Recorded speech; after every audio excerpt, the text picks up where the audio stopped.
Welcome to That Entrepreneur Life, a podcast about entrepreneurship that takes you from idea to launch and beyond. Each week, your hosts, Andrew Lees and Clint McPherson, discuss different business topics aimed at adding value to any entrepreneur's journey. Welcome back, everyone, to another episode of That Entrepreneur Life. I'm Andrew Lees. I'm here, as always, with my co-host, Clint McPherson. What's up, man? How's it going? Not much, brother. Good to have you back. And I'm just glad to record another episode. I know we both flew solo a couple times over the last few episodes, but let's go ahead and kick this thing off by welcoming our special guest, Sarah St. John, to the show. How you doing? Good. How are you doing? Hey, Sarah. Yeah, it's awesome to have you on the show today on Labor Day. So that's always good. Working on Labor Day makes a lot of sense. But yeah, it's great to have you on the show. Before we get into everything, could you just give us, tell our audience who you are and what you're all about? Sure. My name is Sarah St. John. I have a podcast called Frugalpreneur, Building a Business on a Bootstrapped Budget. And my focus is on just the different types of online businesses someone could start either as a side hustle or just a way to earn extra income, or hopefully someday go into that full time. And then just the different tools and resources that people can use to manage a business on a budget.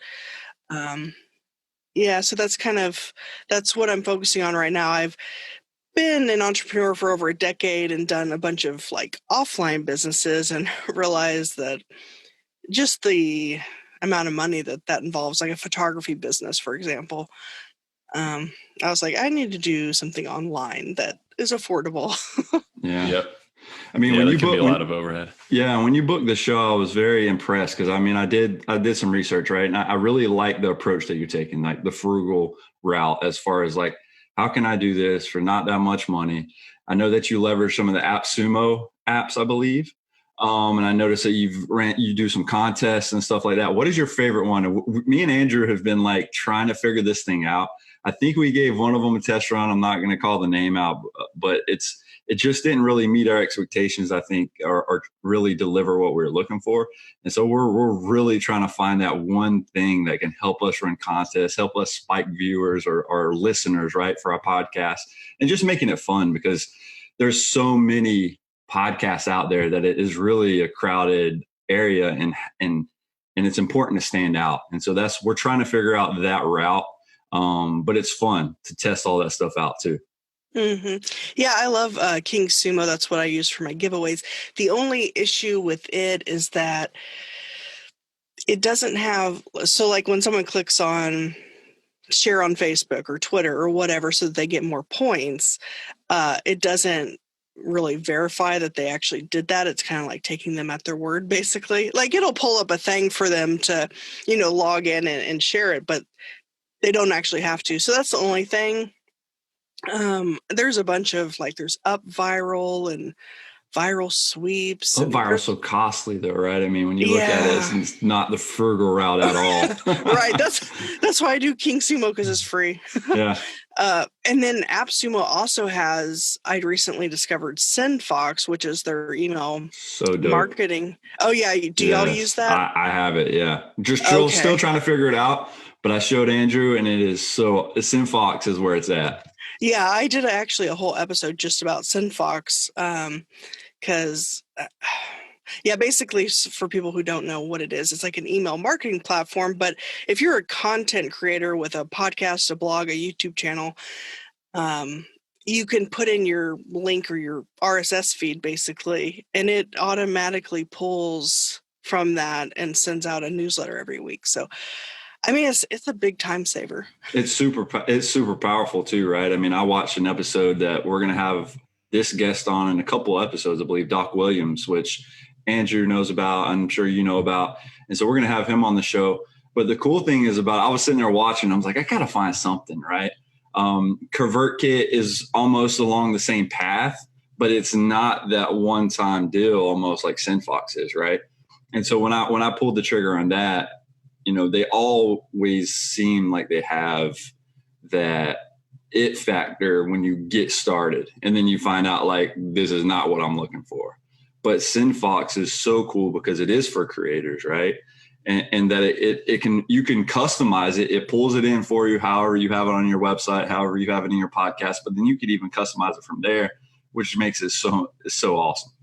I know, it saves so much time. And I'm currently on the free plan, but yeah, I think you can do like the $49 one-time fee to get extra. I forget what extra. It's 10 extra dollars, I think, a month to actually like use everything. Okay. Or whatever I ended up getting on through AppSumo, that's what it is. And it's just extra $10 to, I don't know exactly what extra benefit it gives you. But Andrew, what was the one, do you remember the one that was the contest that we were trying out? Oh man, I can't. Well, there was what was the one that you got a while ago? Well, no, I was leaning towards King Sumo, and then we decided to go against the other one because I was like, oh man, this other one seems like it's it. But then we went down a rabbit hole and it didn't work out. No, yeah, it's really tough to balance something that has good usability and that actually had because what you're looking for is really not super complicated, but for whatever reason it seems like these giveaway platforms make it really tough or just really expensive. So and we were I was looking for something specifically that would allow us to, if you share the podcast and somebody actually subscribes to it, that subscription action that triggers, an extra level of points or, another entry or whatever. And I just couldn't find that. I'm sure there's somebody who can do it for a lot of money. Yeah, exactly. So until then, it's kind of like you're just better off even with something like King Sumo, even though that you kind of have to take people at their word, they click on something, it allows them to share. Hopefully they do. And if they don't, it's like, well, all right. If they're really not going to be that cool about it, then that's going to happen anyway. So, yeah. So Sarah, let's go to your entrepreneurial journey. I mean, with everything you said and what you currently do with Frugal, with your podcast, Frugalpreneur, right? And so can you take us back to when your actual entrepreneurial journey started and what it is about entrepreneurship specifically that keeps that fire burning inside of you? So I started my entrepreneurial journey over a decade ago with the photography business. And I realized that while I like taking photos of animals and landscapes and architecture, I didn't really like taking photos of people, but that's where the money is. I was doing weddings and portraits. But the bigger issue was just how expensive it was to maintain camera equipment, lighting, software, just all that stuff. And so I decided that I wanted to move into an online business. And so I researched like all these different options like drop shipping, affiliate marketing, blogging, just all the different options and tried some of them out. But it was in the course of that process that I discovered all these like tools and resources that were either free or really affordable that you could operate a whole business on for under $100 a month, which is what I do. And so I was like, you know what? I should write a book about this. And so then I started writing the book and I was like, I should launch a podcast to go along with the book. But the plan was just for it to be like a short-term thing. And then I ended up loving podcasting so much and interviewing people. And I felt like I was learning so much and I was getting more leverage with the podcast than the book and enjoying it more. And I was like, maybe this is where it's at. And so I've just gone on from there. I've been focused on the podcast and I'm working on a podcast production agency because I like doing it so much myself. Why not get paid to do it for other people? And then I'm working on some courses as well. So I think podcasting is my focus now. Okay. Yeah. It's a great medium because, you don't, writing is, I guess some people like writing compared to, everybody's got, I guess, their favorite medium. For me, I can write, but I also, I don't really prefer it. So I think podcasting is great because, you just have an interesting conversation with somebody. And the more you talk with them, the more information you get out, the more helpful information you can get out to people. And in a half hour or an hour or whatever it is, you can a lot of times get just as much or more information to your audience than you can if you're sitting down and writing a 3,500 word blog. And as much as that is important, it's great to figure out what you like the most. And, if getting in front of a microphone is it, that's cool. If it's not, then maybe writing is your thing. But, I think just getting out there and getting some content into the world is the most important thing, because you're building an audience. Yeah. And I think it was Seth Godin that said that podcasting is the new blogging. And, and with the book, and people say, you should have a book as your business card, basically. But I almost think that podcasting is like, especially for businesses, like every business needs a website or a sales funnel or whatever. I feel like podcasting is becoming, every business needs a podcast, Yeah. Well, it helps you build that relationship with people that you normally, wouldn't. And I'm not saying you wouldn't be friends or you wouldn't have a relationship with them, but when you're all over the country, it's hard. Now that we have virtual, we have Zoom, it's a lot easier to get on with somebody like Sarah St. John, right? We didn't really know of you before then. Like, you probably didn't know of us before you came across our page on whatever it was, Podmatch or whatever. And so when you look at this, it's like, it's a cool thing to where it's like, you find out how awesome people are in their own space, how awesome the entrepreneurs are all over the world, that you're like, man, we have so much in common, yet we're so different. Our journeys are always different, but there's a lot of times where we find ourselves in the same spots, right? To where we doubt ourselves, to where we might be confused at what we're doing. And that comes to a lot of us not knowing our why. And that's why a lot of people says, find out your why you're doing it. If it's something that you enjoy, right? If it's writing, write and blog. If it's doing if you like being behind a camera, do a video blog, right? If you like podcasting and meeting new cool people and just like, man, listening to them, it helps us stay encouraged, right? To see, okay, they struggled here. This is how they overcame that adversity. And it's just so powerful. And that's why I love podcasting so much. I think we all have a fear of hearing our own voices sometimes, especially if we're not used to talking or if we're not used to being behind a video camera. But it's like, I think when I approached Andrew about it, he's just like, man, I don't know. Like, it's a cool idea, but do I really want to do it? And then you start doing it and you realize this is where it's at for real, Mm-hmm. So. Yeah. And just the connections you can make. And, sure. And you don't know like who that person knows and so on and so forth. And and sometimes it almost feels like you're getting a free one-on-one consultation. Like, exactly. For sure. Absolutely. Yep.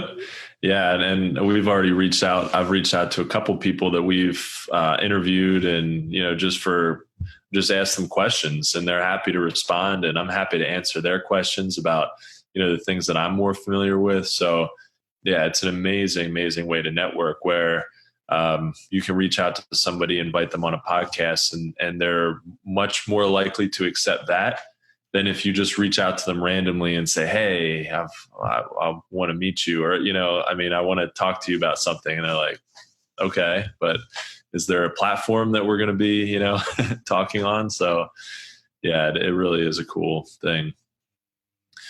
So yeah, Sarah, we talked about it a little bit, but you mentioned starting and managing a business on a budget, and it's never been a better time to do that because of being able to start an online business, especially, and you just don't necessarily need a lot of capital to start a business these days. Can you talk about your favorite low budget business model, and generally how does that work?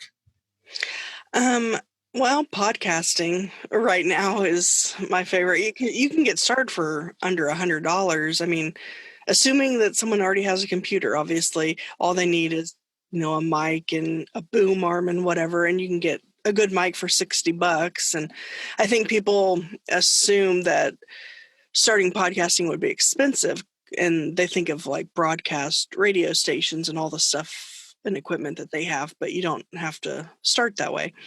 Like the mic I'm using is $60. So, so for me, I've settled on podcasting, but I've done like drop shipping, which is an affordable thing to start. The only problem with that is that the products are usually from China, and the time that it takes because everyone's so used to Amazon Prime and getting their stuff in 2 days. So that's the problem with that, is because it can take them 2 to 6 weeks probably to get their stuff. So I'm kind of going away from that. Yeah. But that is tough, unless, I mean, there are some manufacturers and overseas that are used to that kind of thing, and that can get things out quickly. But I think if you're dealing with a manufacturer who's not used to it, that could be really tough. And then you're sort of stuck, handling the customer service, and it's not your product, and you don't know everything about it anyway. So yeah, that is kind of tough. I mean, you could get a distributor in the United States, but it costs so much more, so your profit margin isn't very high at that point. So yeah, and I still do some affiliate marketing. I think that's a good business model, but you have to have some sort of platform, like a blog or a podcast or whatever, for that to even work. You have to have some kind of following for sure, like something to where it makes sense, because even if you become an affiliate of something and you don't push it, or if you don't have a following that knows you're using that specific software, I mean, it's something that you had to iterate over and over. So everybody's tracking, and then this starts to spark that curiosity, right? So they start asking, so what are you actually using? Like, oh, Synfox, or, hey, yeah, I'm using this, right? Whatever podcast platform, like for us, it would be Buzzsprout, right? And so those are the conversations that I think me and Andrew don't even really, I mean, I know we can get a kickback from it, but we haven't even really pushed it. We put it in our show notes, but really, who's really reading those, right? Like, you don't know that yet until your email list is huge or whatever it is. It's like, and then there's no conversions coming through. So when it comes down to it, it's like, as an affiliate marketer, you have to do it right. You have to set up landing pages or talk about it a lot, right? And so that it can be challenging, but people kill it in affiliate marketing. You just got to find the right way and right method to push it out. Yeah, that's true. Yeah. I think having like a resource page or a tools I use page is, but then, people have to go to your website and actually go there. So you got to get them there. Yeah. And that's where the content comes in. So that's why it's so important to become an authority of some kind in your, with whatever you do. And then people are like, oh yeah, okay, I'm interested in whatever they use, I'm going to want to use, because I can see that it's working really well for them. So, I mean, I've done that myself, where I see somebody who's kind of proven to me that they're an authority, and I'm like, I wonder what they use for email marketing. I'm very curious. And then I go to their page, and then they might, rank different email marketing programs and explain why one works better than the other in certain circumstances. And it's so helpful, I mean, and that's the thing. If you can provide help to people, then it's going to be very, very, very valuable, instead of just throwing up some links. It's good to be helpful, and people can see that. Well, I think that's where the long form content comes into play that you referred to earlier, right? The 3,500 word article or whatever that you can flush out. You can actually throw a video in there. You can actually show some screenshots of the actual software or whatever it is you're using. You can actually do a demo yourself and talk people through it and show them why you love it. Man, look how cool this is, right? And that's where that really comes in, because what happens is people sign up to be an affiliate, right, of this product, and they don't do any of that. They just have a link, and then just sharing this random link, and people are like, hey, if you want this, and it's like really not going into it to really build the trust with their audience for that specific thing, because everybody knows affiliate marketing is huge. And then people see these random links because a lot of the links they don't even look legit, right? When you send it out, you're like, man, this is just random. I'm not clicking on this spammy link. But so that's why it's either good to hide it and clone it or whatever it is, and then come up with a cool URL for it. So whenever they do, it redirects them to it, to where you want them to land. But then even if you promote that stuff, social media hates that, right? They don't like when you promote affiliate links, and then they kind of restrict it. I know Facebook's real bad on that, where it's like they want to hold you down in that area. But I mean, you got to be creative and different when it comes to affiliate marketing. Or even like a comparison post is a good idea. Oh, that's even better. I mean, that's the greatest one that I could think of, and I'm glad you said that. Mm-hmm. So go ahead. Oh, I was going to say, and then you could probably even run like Google ads to that post. Oh, exactly. No, you're dead on. I mean, that's what I've realized a lot of people that I follow, or when you go to their social medias and you start seeing, when you do it, you realize it's being done to you, right? And so then you start seeing those actual Google ads or whatever it is. Facebook remarketing is huge. I mean, when I'm interested in something, I look at it real quick because I'm scrolling through Facebook and I watch this video, and then that's all I see forever now. And you're just like, okay, I got to hide this, or I can't click on one of these things again because this is all I'm getting. My whole feed, I don't even see any updates from my friends. It's just affiliate marketing or some kind of, hey, buy this thing. I'm just like, golly, Facebook is not where it's at if you want to know what's going on with people. So Sarah, as an avid podcaster, what is it about the medium that you think is so powerful? And what do you think that the future looks like for podcasting? Well, I think the future is definitely bright. I mean, I think just during COVID, it went from 700,000 podcasts to like 1.3 or 1.4, something like that. It's like practically doubled. I guess because people are at home and have time and decide they want to start a podcast. But of course, a lot of those won't probably stick around. But so, and I think it's becoming more like mainstream. Like before, people didn't even really know what a podcast was or what that meant. But now, like TV shows, everything is like, oh, did you listen to that podcast? Like they're throwing it into like TV shows, and there's even TV shows and stuff now that are based on that started as a podcast. And then the whole Joe Rogan thing with the $1 million. Or no, 100 million. 100 million. 100 million. Yeah. 100 million, yeah. With Spotify. And I don't know. I know Spotify spending a lot of money in a bunch of different ways, like acquiring Anchor and just different things. So who knows what that, if they're trying to be bigger than Apple, I guess. But and I think more and more companies are starting podcasts and realizing that that's a medium to tap into. And I think why people like listening to them so much is because, well, first of all, it doesn't involve your eyes. So it's more, when you're watching a YouTube video or reading, that you have to be fully engaged. Like you can be driving and listen to a podcast and right. Yeah. Safely. I've heard people watch Netflix on their commute because really? But that's not good. That's not. I think that's more listening. Right. Hopefully. Yeah. Oh, wow. Yeah, that's scary. But so people can multitask with podcasting, whether they're driving or doing the dishes or laundry or whatever. And then they say that because you're so close to the brain, you're in their ears, and that somehow that I guess it has a more intimate vibe. Okay. I don't know if that's really a scientific thing, but I wonder if it has something to do with, you have to use your imagination.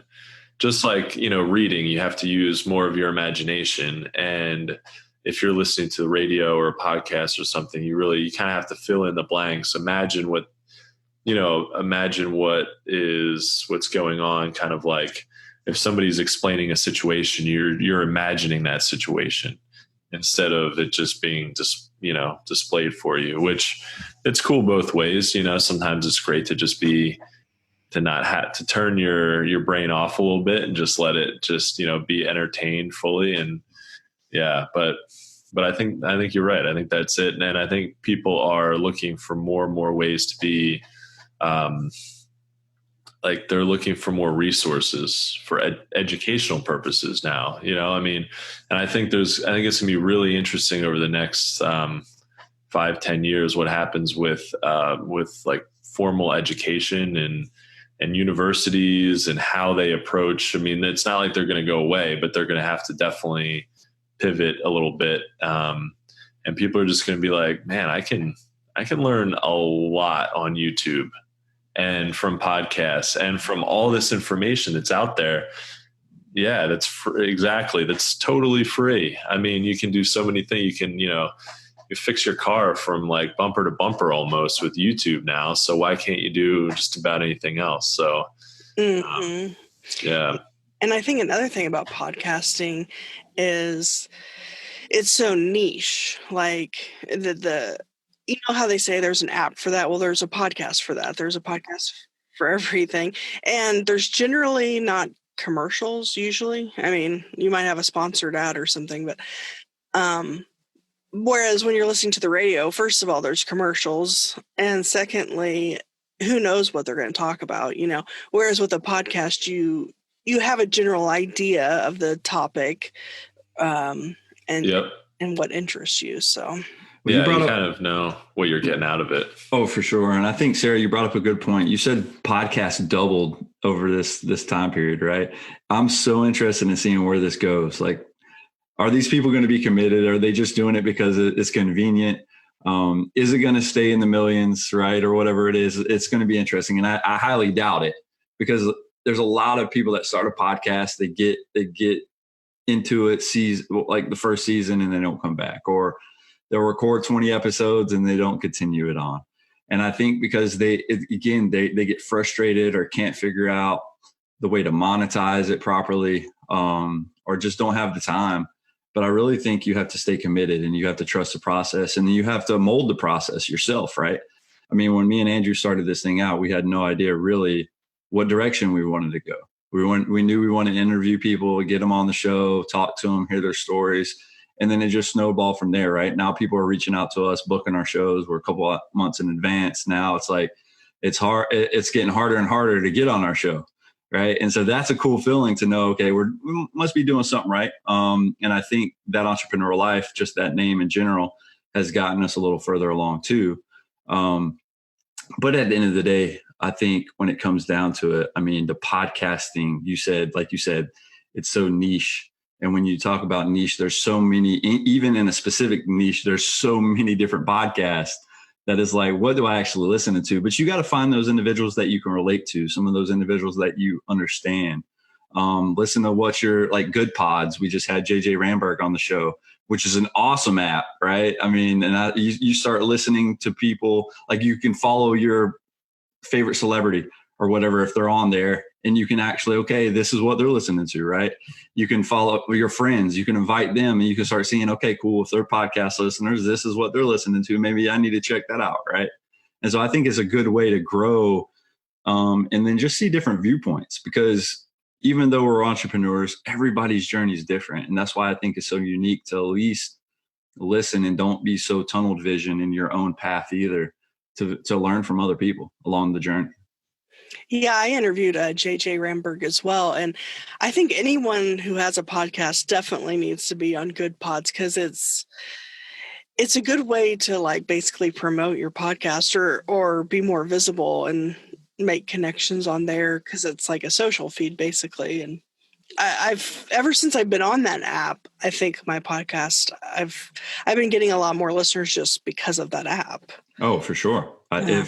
I think like I said, if you continue on with a podcast and you're a podcast that's on there, it's going to do anything. It's going to always help you. You know what I'm saying? If it does anything else, it will always help you, because somebody's going to be listening.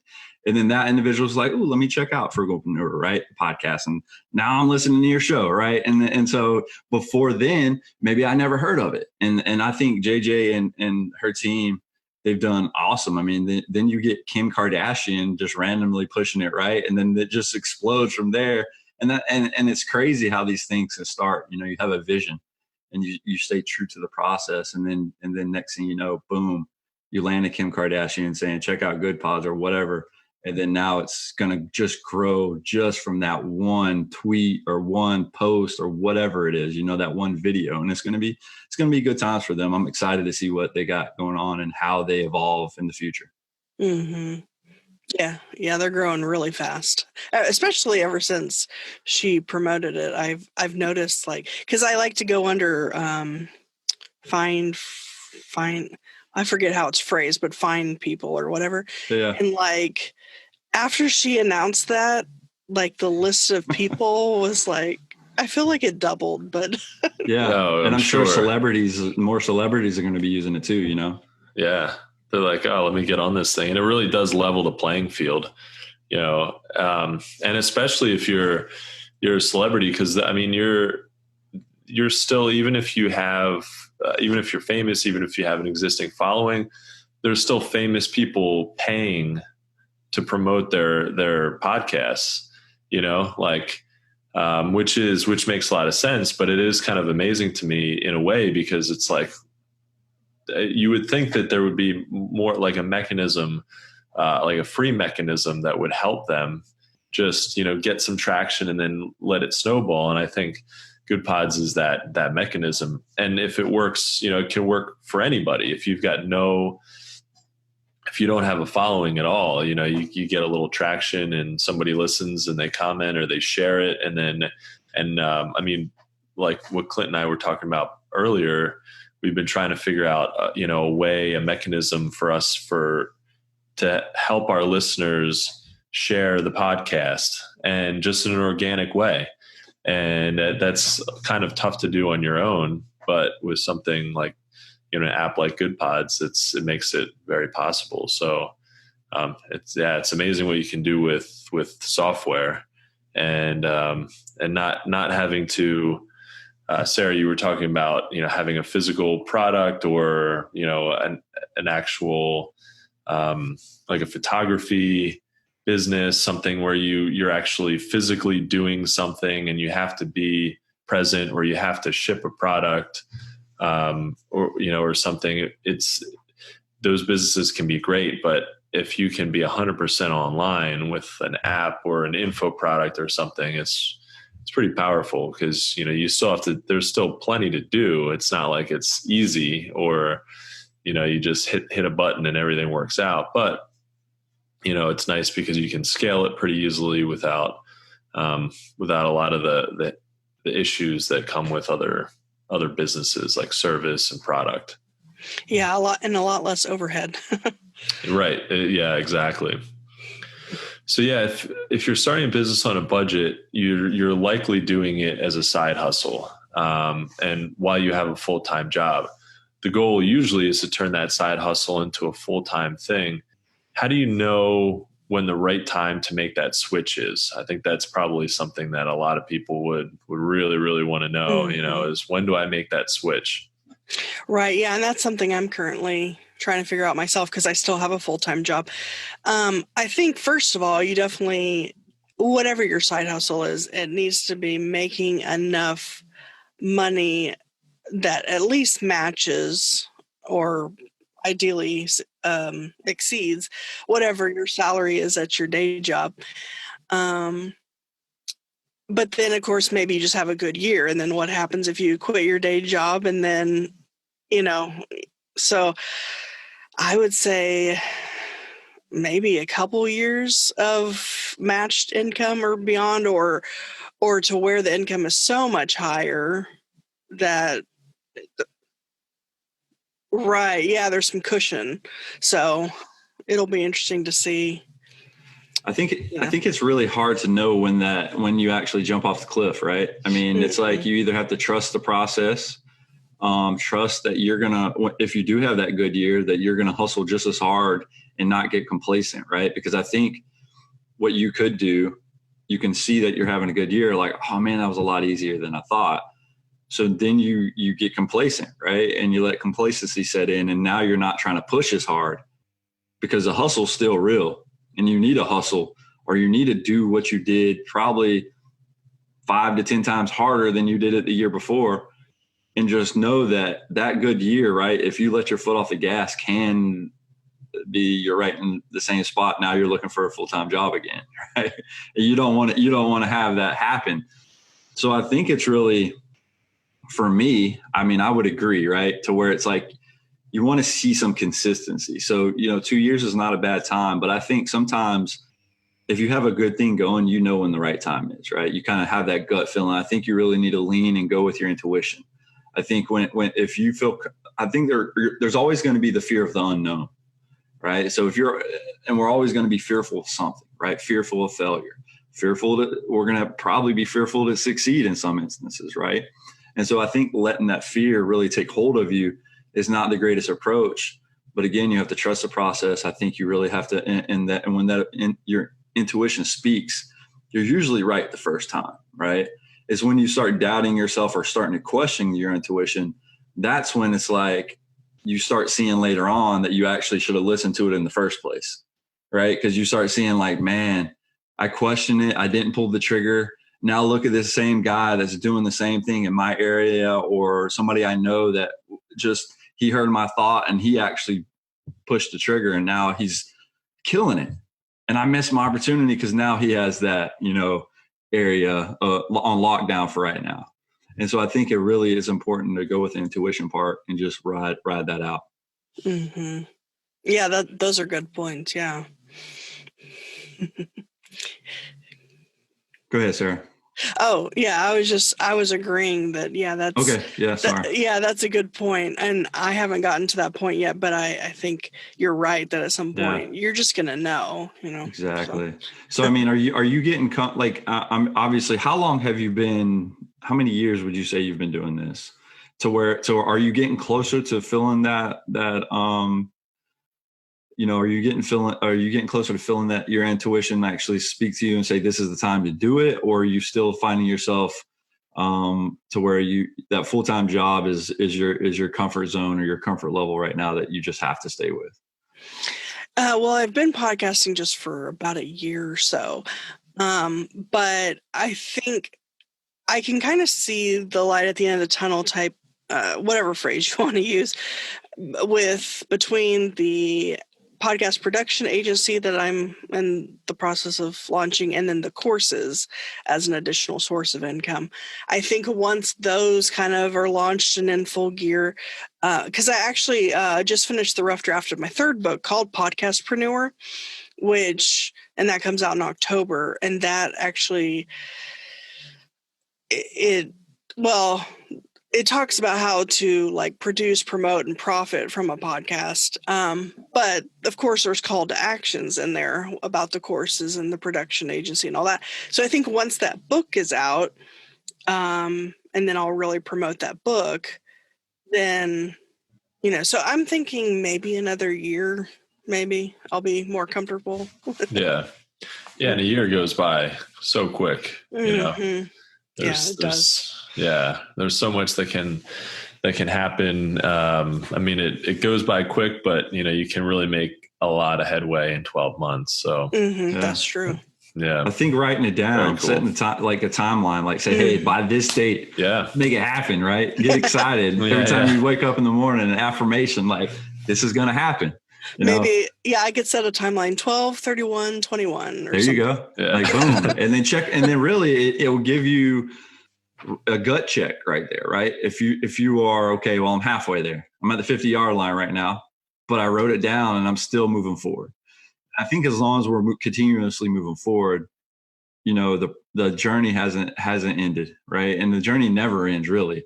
But I think even after you score that touchdown, using a football analogy, it doesn't end there, right? Somebody else is going to score. So you got to keep grabbing the ball and the rock and keep moving down the field. So I really think, again, the journey never ends. I think when it ends, and then when you give up, that's the failure part. I really, when I view failure, everybody's like, well, through failures or whatever, yeah, maybe I didn't succeed in that area, but you learn from it. And as long as we're learning from that failure for that one specific point or one specific thing that we set out to do and we didn't achieve it, doesn't mean that we stop. Maybe we go a different direction. Now our path is somewhere else because we thought this was going to work. It didn't. But I think when we fail is when we give up, throw in the towel, and then go back to that full-time job that we're not happy with, right?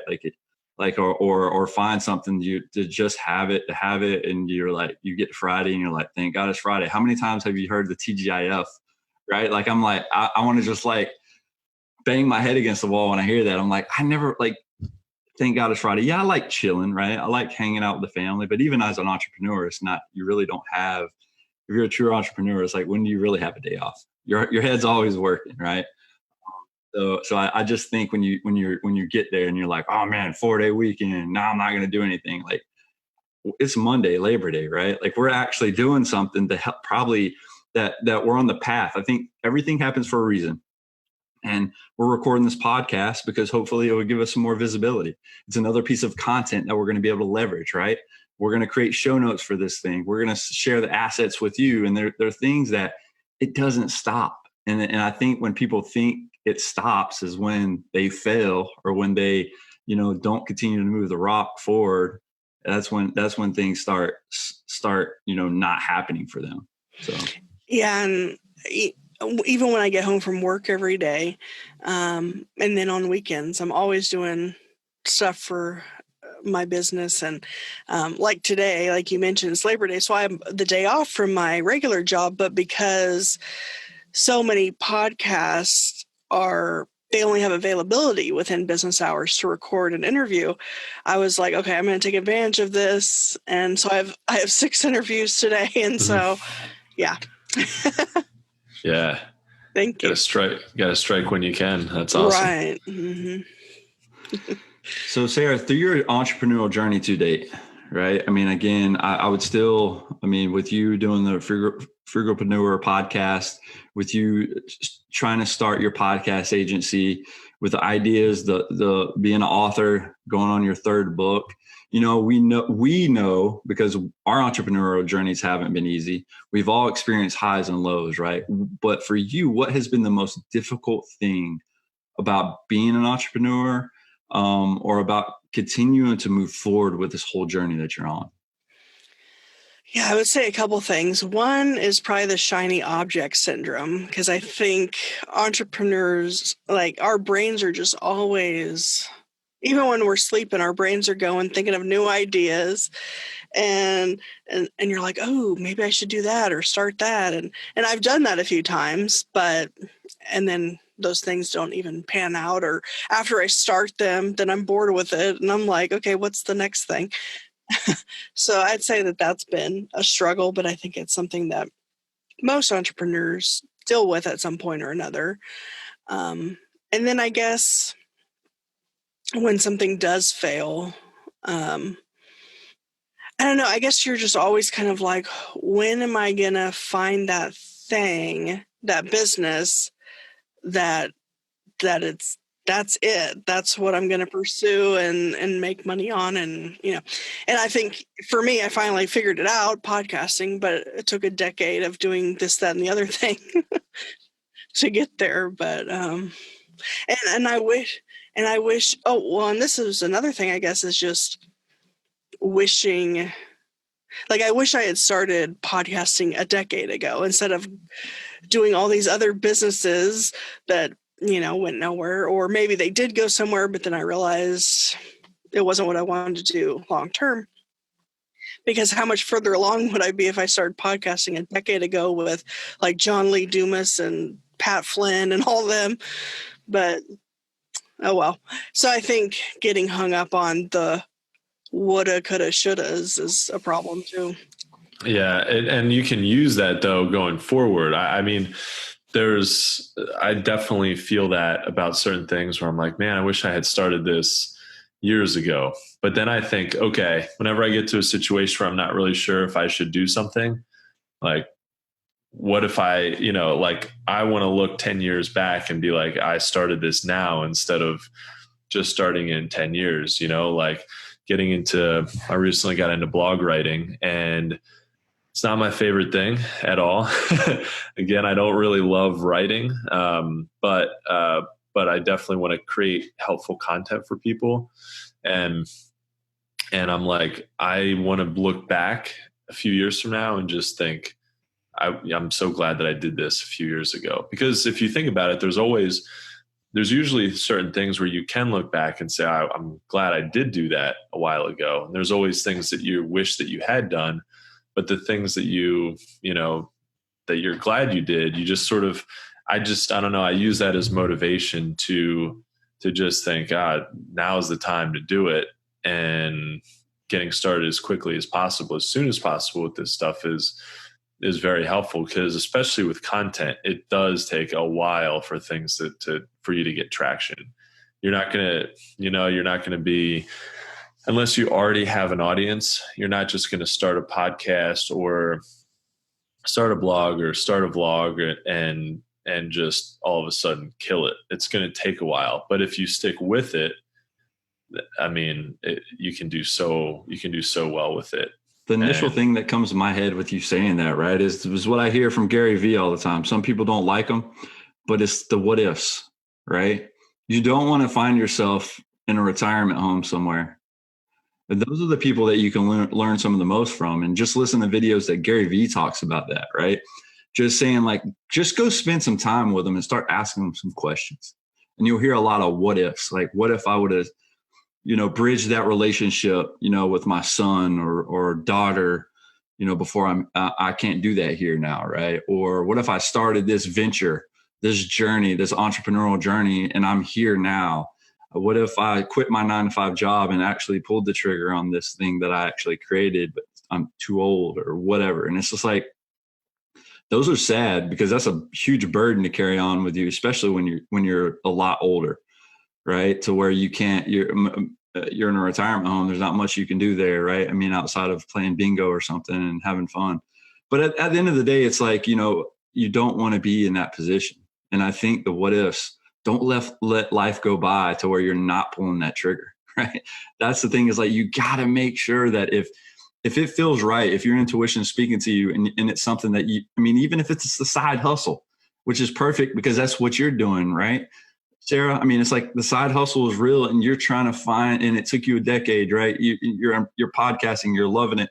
And it took you a decade to find this, but now your path is starting to come together, right? You're seeing that, okay, this podcasting thing, this is where I want to be. I want to share with people information so they can start businesses on a budget. They can find ways and tools and be creative with this process. And now while you're doing that and sharing this information, you're getting interviewed on shows.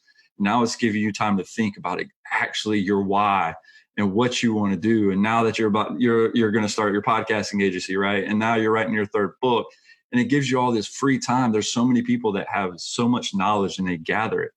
And even if they're not executing on that stuff, they still have value to give to the world, right? And don't sit on it. Just do it now. And that's my thing, is like when me and Andrew started this podcast, it was like, hey, dude, we talked about it for a little while. And then it came to, hey, come over to my house. And then it was like, boom, I'm pushing record right now. And he's like, dude, what? Like, what's going on? Should we do this? And I'm like, just start speaking. It's going to happen. And then it was like, after a couple episodes, he's like, man, like, I feel more confident now, more comfortable, whatever it was, and that's all it takes. It's just getting there, even if it's by yourself, get in there, record, talk to the camera, right? And start and just hit the record button. And I think and another thing Gary Vee says, instead of figuring out what you need to create, start documenting your journey and just talk about it. Talk it out.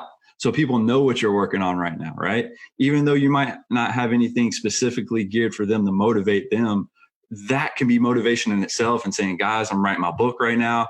We're halfway through this. It's going to be released in October. And then give people, it builds that excitement. Your following start saying, oh, Sarah has a book that's coming out in October. This is a third one. I got her first two. Now I'm looking forward to the third one. Right. And so I think, again, if you don't have anything that you can actually create, because even writers get writer's block, right? So blogging, you're a writer, you're going to have writer's block from time to time. or you want that perfect piece of content. But it's like, how about documenting that journey? How about while you're writing your blog, show people the process that you're going through, right? Show them like, hey, this is what I'm doing. Okay, well, I'm trying to write a blog about entrepreneurship. I'm an entrepreneur myself. And then just start, okay, I'm going here, checking out this. And then, people start eating that stuff up because they can kind of see themselves in your same position or in your same shoes and be like, okay, now that gave me a good idea. I can go to this website because he documented it and told me where he's at, where he's trying to find this information, where he finds the latest trends, whatever it is. And now they have something to go off of, right? Mm-hmm. Yeah, that's a good idea. I've actually thought about doing that, the documentation. But yeah, like what you were talking about earlier, what's that saying? It's like the best time to plant a tree was 50 years ago. Exactly. And the second best time is today. Yeah. Exactly. Yeah. The second best time is today. That's it. I mean, because with a lot of things you do something and then you see a result right away. And, and there's a quick like cause and effect. And that's what I think we're conditioned as humans to crave that. But there's, success isn't that. You don't like do one thing and then boom, you're successful. I think it's really success comes from focusing on the right things. Because obviously if you're focusing on the wrong things and you're beating them to death, then it's not going to work out. So focus on the right things and stick with it. And that's it. Because if you're sticking with it and it is the right thing, it'll just eventually work. Like it just has to, because you'll just eventually get some traction and then some more traction and then some, you get customers and those customers will tell other people and then it just goes on from there. So yeah, I think it's to be successful, you really do have to get over this mentality that you're just going to like work really hard for a weekend and you're just going to kill it. It's like, no, you have to really do the things that consistently, that are going to work, but that are going to take time to grow. So, mm-hmm. Yeah, exactly. I agree. Yeah. So Sarah, as we wrap up this episode, is there one piece of advice that you could leave with our audience that could help them on their journey as an entrepreneur? If you had to pick one thing or a couple things. Well, kind of going along with, should have planted a tree 50 years ago and the second best time is now, would be one issue that I've had is where I spend so much time learning about how to do whatever, whether it's through podcasts, blogs, YouTube videos, courses, books, and then I don't ever have the time or get around to implementing those things. So I recently decided that for every hour I spend learning, I spend another hour implementing. And I love that. Yeah. Yeah, because otherwise you can, and it's good to learn. You should educate yourself. But it can almost become like that's all you do and you never actually implement the things you're learning. So that's what I would suggest. I love that. Yeah, it's tough. That's a tough balance. That's something that I struggle with for sure is like, I either feel like I'm leaning too hard on the implementation and I don't know enough, and I'm like, wait, I got to go back and I'm going to learn some of this stuff. Or I'm just learning all this great stuff and I feel good about it. But then I have this sinking feeling that, wait, I still have to implement this, still have to do this. There's actionable things that have to happen. You can't just, if you're trying to build a business, if you're trying to make money, you can't just learn things all day long. It doesn't, So it's a tough balance to strike, but I think that's a great point. I think we all fall in that same trap though, right? Like when you just mentioned, Andrew, like you learn enough about it to implement something, but you don't know enough about it to continue to move forward with it. And so you get frustrated and you're like, oh man, now I need to go back and learn more. But like you said, Sarah, I mean, if you sit there and learn for an hour, just be satisfied with implementing what you just learned and don't worry about continuing to go forward with it until you sit down and learn some more. Or if it's one of those online live webinar things to where it's a course and you're learning, it's a 2-day event, sit there and consume that whole event. But also during the process, implement it. Because again, you can sit there and listen for 2 days and now you've learned so much information that you don't even know where to begin again. You're just as confused as when you started, even though you got so much gold from this that you were like, okay, I can do this. Oh, now I can do this. Oh, now I can do 50 other things. And the list gets so long that you're so overwhelmed. And I think we fall for that trap. It's like, okay, man, I know all this stuff now. I'm educated on it. But now the execution lacks because you're like, okay, well, I'll get to it later. Right.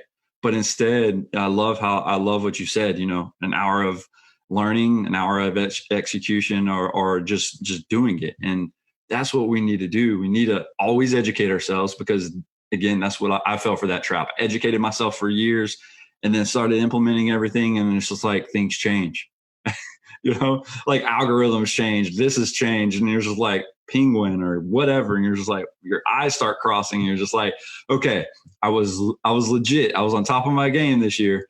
And then now everything has just totally morphed. And what is going on? Because you stop educating yourself. You need to make sure that the balance is there.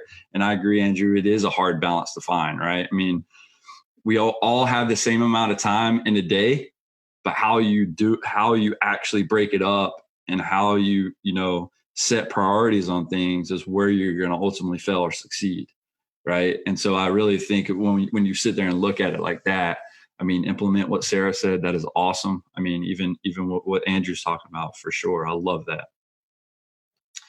So guys, I think that's a wrap for this episode. And from the both of us, Sarah, we want to thank you for taking the time out of your day to join us and adding value to what we're trying to do on our podcast. Well, thank you so much for having me. I appreciate it. Yeah, it was great to have you on the show, Sarah. Guys, thank you so much for listening to That Entrepreneur Life. To learn more about what Sarah is working on, check out thesarahstjohn.com/free. If you like what you heard today, make sure to subscribe to our podcast on iTunes or any other major podcast directory. You can also find us on all the socials and on our website at thatentrepreneurlife.com. And with that said, guys, we also want to quickly give a special shout out to our family and friends, to include all of our listeners, followers, and subscribers. If you find value in our show, guys, please consider making a small donation. Even just a few dollars helps us keeps things moving along and brings value to your entrepreneurial journey. Thanks for continuing to support what we do as entrepreneurs, guys. And don't forget to join us next week for another episode of That Entrepreneur Life. Thanks for listening to That Entrepreneur Life podcast. Be sure to visit thatentrepreneurlife.com to join the conversation, access our show notes, and discover our fantastic bonus content. Don't forget to join us next week for another episode as we continue to add value. Until next time.